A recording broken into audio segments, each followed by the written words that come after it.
ወይ ውሃ እሺ ይሄው ሌላ የምትፈልጊው ነገር አለ? አዎ ካላስቸገርኩ ስልክ መለወጥ እንችላለን?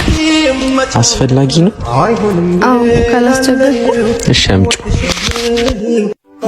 በከቁም ነገር አሟልቶ ሰጥቷት አጀጉር ነው የሷ ምን ይወጣላት ወይ ስምንት ልጅ ልጠይቃችሁ ዳጊ እንደሷ አስማሉጂ በሉጂ በሉጂ በሉጂ በሉጂ በሉጂ ወይ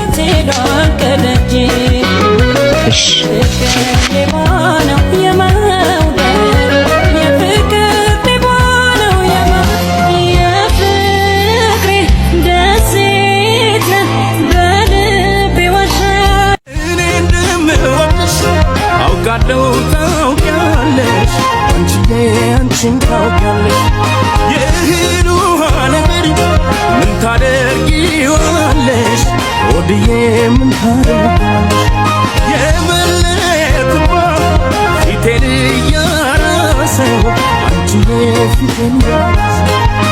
ልሸኝ ሸኝ